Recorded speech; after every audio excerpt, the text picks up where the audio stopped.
Hi, I'm Dr. Jason J. Campbell, and I want to thank you for taking the time to watch my videos.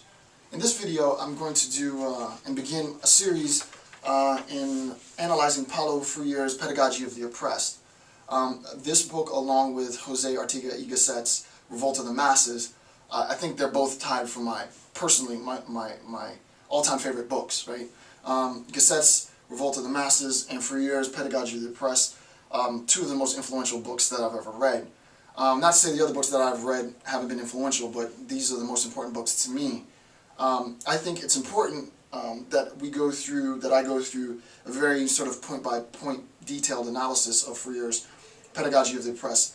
The series that I've done on Jose Ortega y Gasset at this point is maybe 54, 60 videos deep, each video roughly 10 minutes or so, so it's pretty comprehensive.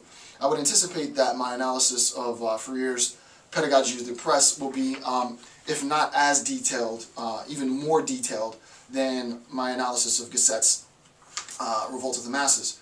What I'm going to do in the analysis of this book is I'm not necessarily going to go in terms of chapters. There's too much information for me to do just chapter 1 through 4 as distinct units. Chapter 1 might take me 30 videos to complete. Also, my intention, hopefully I'll be able to do this, is I'm going to link at the bottom of the video a PDF to my notes so that you can have a copy of the notes while I'm going through the lecture, so you can sort of see and add to the notes, right? My whole idea as an educator is to make the information accessible, so I want to provide you with an opportunity, and if this all goes well, we'll find out. I want to provide you with an opportunity to print the notes, return to the video, and follow along as I go through the notes and explain it, and you can have, add your own discussion and your own notes on top of the notes that I've provided. So the notes that I'm going to be using to guide the discussion on Freire's text, I want to make those notes accessible to you as well. I would anticipate at the end of the analysis of this book, I mean, it wouldn't surprise me if the notes end up being, 100 pages, single-spaced at the end. It's going to be pretty comprehensive. But the point is I think as a seminal text, if not one of the most seminal texts in educational theory, but also, liberation theory, it's important to sort of cover Freire's work in the detail that I think it deserves. All right, enough of the disclaimers and the intro. So I'm going to begin with Freire's Pedagogy of the Oppressed. Okay. So this is.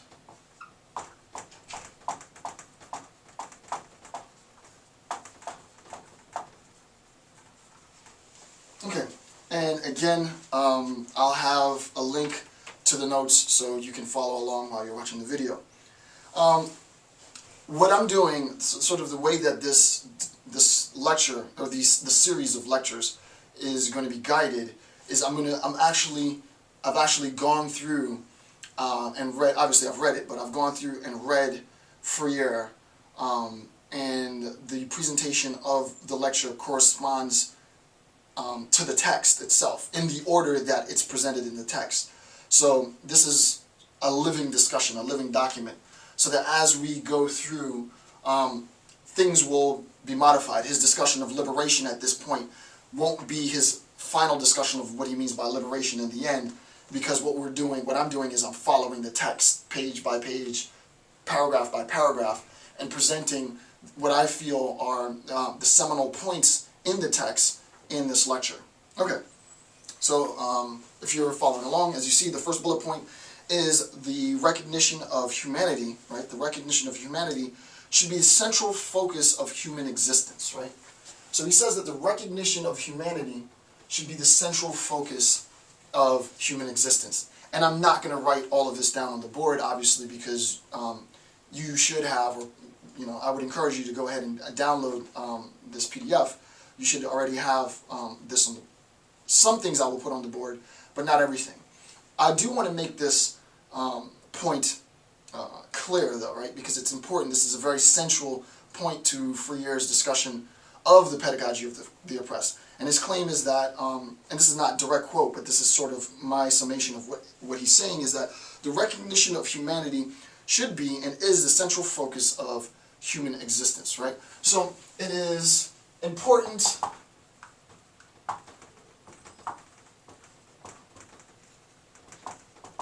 recognize and acknowledge, acknowledge humanity, right?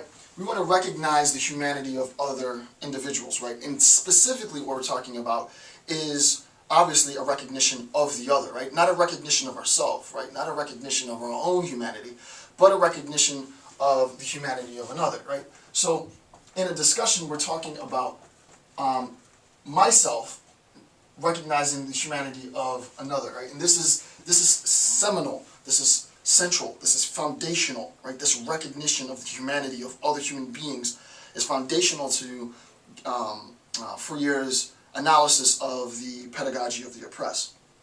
The next bullet point says that within a historical context, both humanization and dehumanization are possibilities, right?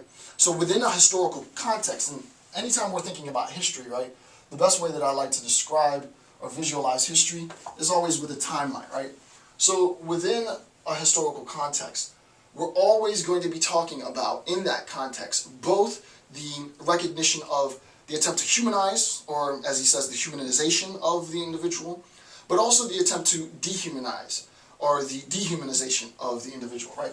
So at time T1 versus time T2, let's say on a timeline, historically speaking, we can be talking about simultaneously the recognition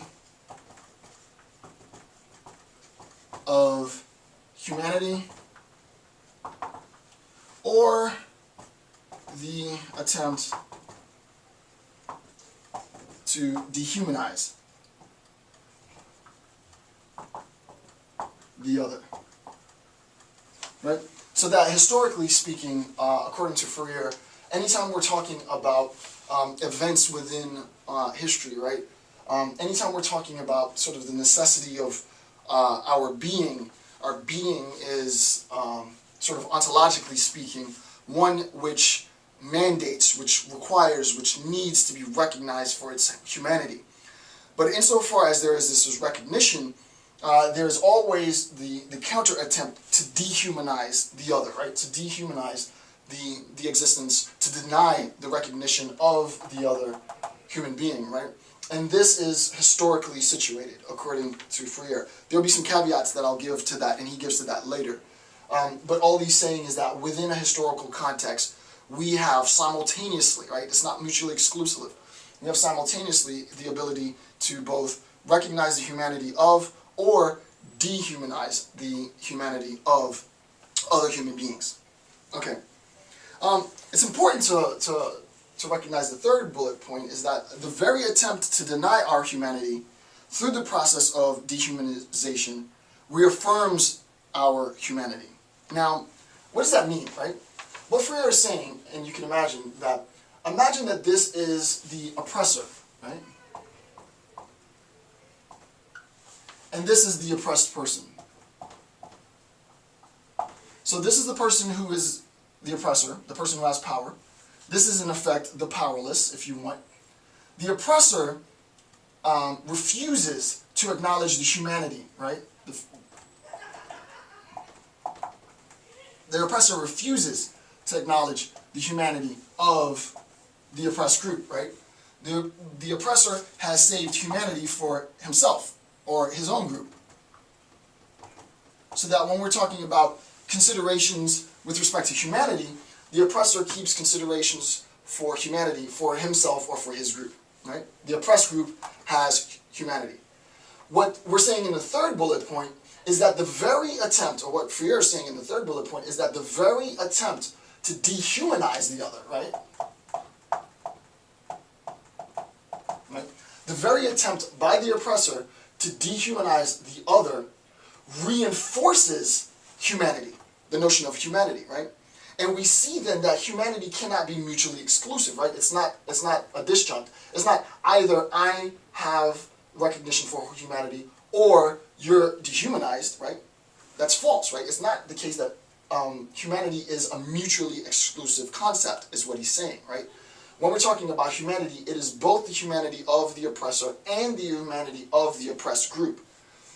Now, he's going to change the dynamics later in the discussion of the oppressor and the oppressed group, but at this level of discussion, all that he's saying is that the very attempt to deny humanity, right, through the process of dehumanization, through this attempt to dehumanize the individual, reaffirms humanity, right? Because now what we have done in the oppressed group is to instill a sense of what will later be discussed and described as a liberation theory, right? Or the attempt for the oppressed group to necessarily strive for their own sort of recognition, right? And that recognition is one of historical importance, right? All of which will be discussed later. It's a little too early to get into the meaning and the depth of that point, but that's a very essential notion.